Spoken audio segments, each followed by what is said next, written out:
نحمد صلی اللہ رسول کریم اما بعد فاعوذ باللہ من الشیطان الرجیم بسم اللہ الرحمن الرحیم۔ السلام علیکم ورحمۃ اللہ وبرکاتہ۔ میں حکیم آصف علی راؤ۔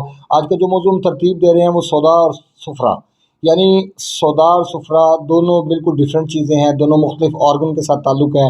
سودا کا تعلق آپ کے دل کے ساتھ ہے اور سفرہ کا تعلق آپ کے ایپیتھیلیل سسٹم، آپ کے جگر کے نظام کے ساتھ ہے۔ لیکن ہمارے معاشرے کے اندر بہت بڑی غلط فہمی پائی جاتی ہے۔ میں نے اکثر اور بیشتر لوگوں کو سودا کا شکار دیکھا، لیکن وہ سفرہ کی غلط فہمی کا شکار ہیں۔ شاید ہماری مارکیٹ کے اندر زیادہ پرسیپشن یہی پایا جاتا ہے۔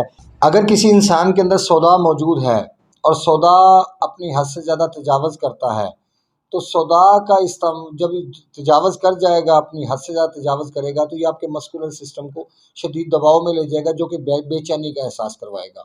ایسی حالت میں اکثر لوگوں کے ہاتھوں پاؤں کی تیلیاں سڑنی شروع ہو جاتی ہیں، جسم کے اندر تپش بیرونی طور پہ محسوس ہوتی ہے، طبیعت میں گھبراہٹ، بے چینی محسوس ہوتی ہے۔ اور یہاں پہ اس چیز کو دیکھتے ہوئے اکثر و بیشتر یوں سمجھ لیں کہ اگر میں 98% یا 99% کہوں، 98% کہہ لیں، ہو سکتا ہے کہ 2% لوگ ایسے ہوں کہ جس میں بھی کھڑا ہوں، اور 1-2 بندے ایسے اور بھی ہوں کہ جو پورا ڈائریکشن صحیح دے سکتے ہوں، تو یقیناً میں کہہ سکتا ہوں۔ لیکن موسٹلی جو کنڈیشن ہے وہ لکیر کے فقیر ہیں۔ نظر آتا ہے کہ جب ایک پیشنٹ نے کسی کو بتایا کہ میرے جسم کے اندر تپش ہوتی ہے یا گھبراہٹ ہوتی ہے، میرا جسم گرم ہو جاتا ہے، حقیقت میں وہاں پہ سودا موجود ہوتا ہے، لیکن سودا کو نظر انداز کرتے ہوئے اس کو حرارت تسلیم کر لیا جاتا ہے اور ٹھنڈی چیزوں کا استعمال بتا دیا جاتا ہے۔ اب یہاں پہ سودا اور سفرہ کو بالکل الگ الگ کرنا پڑے گا، کیونکہ سودا کا تعلق آپ کے مسکولر سسٹم، آپ کے دل کے نظام کے ساتھ ہے، اور سفرہ کا تعلق آپ کے ایپیتھیلیل سسٹم، آپ کے جگر کے نظام کے ساتھ ہے۔ جب آپ کا مسکولر سسٹم شدید دباؤ میں ہوگا تو آپ کے جسم کے اندر سودا بڑھ رہا ہوگا، اور آپ کے جسم میں خشکی بڑھ رہی ہوگی، آپ کے سر میں ڈینڈرف فیل ہوگا، آپ کے آنتوں میں خشکی محسوس کریں گے، اپنے چہرے پہ خشکی محسوس کریں گے۔ اس میں ایک چیز اور ذہن میں رکھ لیں، جن لوگوں کے چہرے کے اوپر آئل محسوس ہوتا ہے، یہ بھی خشکی کی علامت تصور کیا جاتا ہے، اور یہ حقیقت بات ہے۔ اسی طرح جو ہمارا جگر ہے، ہمارا ایپیتھیلیل سسٹم، اب اس کا تعلق انسان کی حرارت کے ساتھ ہے، سفرہ کے ساتھ ہے، اور سفرہ کے اندر بالکل ڈفرینٹ چیزیں ہوتی ہیں۔ جیسے میں نے آپ کو بتایا، جو سودا ہے یہ خشکی ہے، اور خشکی میں جیسے پھلوں کی مثال لے لیتے ہیں، اگر خشکی کے پھل کہیں تو وہ زیادہ موجود ہیں، جیسے سیب ہے، مالٹا ہے، جامن ہے، فالسا ہے، آلو بخارا ہے اور آڑو ہے، یہ تمام کی تمام دل کی خوراکیں ہیں۔ اس کے بعد آ جاتے ہیں ہمارے جگر، جو سفرہ، کیونکہ یہ پہلے جو کنڈیشن سودا تھی، اب دوسری کنڈیشن ہے سفرہ۔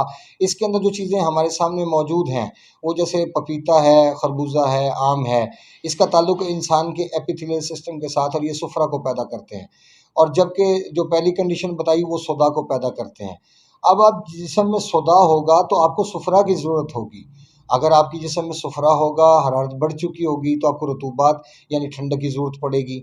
یہ اللہ کا بنایا ہوا ایک نظام ہے۔ آپ دیکھتے نہیں کہ جیسے موسم، ابھی کی مثال لے لیں، ابھی موسم اس وقت موسم نارمل ہے، حرارت بھی کچھ موجود ہے، لیکن آہستہ آہستہ ٹھنڈک کی طرف منتقل ہو رہا ہے، کیونکہ حرارت جب اپنے عروج پہ پہنچتی ہے تو رطوبات کی طرف منتقل ہونا شروع ہو جاتی ہے، کیونکہ بخارات اڑ کے آسمان کی طرف جاتے ہیں، پھر بارش کی صورت میں نیچے آتے ہیں۔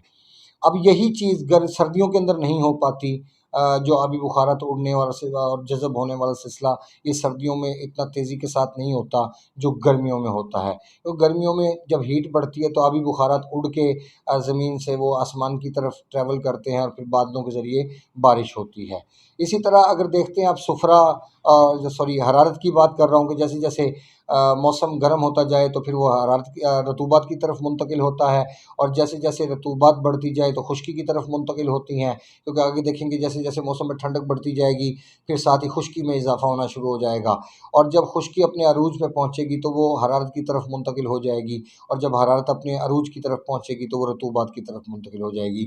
تو انسان کا وجود بھی سیم یہی چیز ہے کہ اگر اس میں سودا بڑھ جائے تو سفرہ سودا بڑھ جائے تو سودا کو کم کرنے کے لیے سفرہ بڑھا دیں، اگر سفرہ بڑھ جائے تو سفرہ کو کم کرنے کے لیے رطوبات بڑھا دیں، اگر رطوبات بڑھ جائیں تو اس کو کم کرنے کے لیے ایسڈ یعنی تیزابیت بڑھا دیں، خشکی بڑھا دیں، تاکہ پانی خشک ہو جائے۔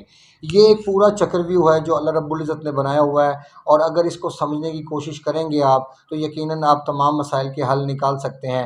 دنیا میں کوئی ایسی بیماری نہیں ہے، اللہ رب العزت خود فرماتے ہیں کہ دنیا میں کوئی ایسی بیماری اس کا علاج میں نے نہ اتارا ہو، صرف موت کا علاج علاج نہیں۔ غلطی ہم سے تب ہوتی ہے کہ جب ہم خوراک میں غلطی کرتے ہیں، ڈائگنوز کرنے میں غلطی کرتے ہیں، میڈیسن کے استعمال کروانے میں غلطی کرتے ہیں، تو پھر ہمارے سامنے مختلف مسائل پیدا ہوتے ہیں۔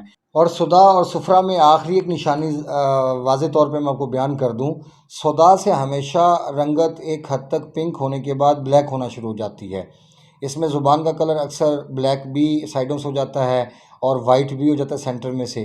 تو یہ ایک صورت ہے سودا کے بڑھنے کی، اور ہمارے جسم کے اوپر جو اس کا انڈیکیٹر نظر آتا ہے، بال گرنا شروع ہو جاتے ہیں، خشکی بڑھتی ہے، اسکن ڈرائی ہونا شروع ہو جاتی ہے، بعض سم ٹائم چہرے کے اوپر آئل آنا شروع ہو جاتے ہیں۔ اسی طرح صفرا چونکہ حرارت ہے تو اس کا کام بلیک کرنا نہیں، یہ چہرے کے کلر کو پیلا کر سکتا ہے، یہ آنکھوں کے کلر کو پیلا کر سکتا ہے صفرا، اور زیادہ سے زیادہ یہ کرے گا آپ کے مادہ نویہ کے سسٹم کو ڈسٹرب کر دے، پتلا کر دے، آپ کے سیکشل معاملات کو ڈسٹرب کر دے۔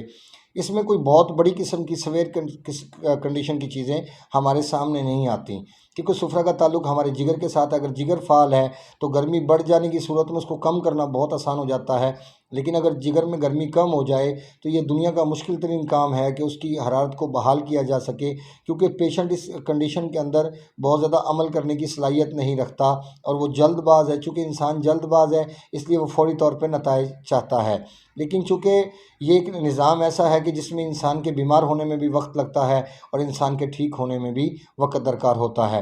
اپنے دوست احباب کا خیال رکھیں، ملتے ہیں انشاءاللہ مزید انفارمیٹیو ویڈیو کے ساتھ۔ وما علینا الا البلاغ المبین۔ السلام علیکم ورحمۃ اللہ وبرکاتہ۔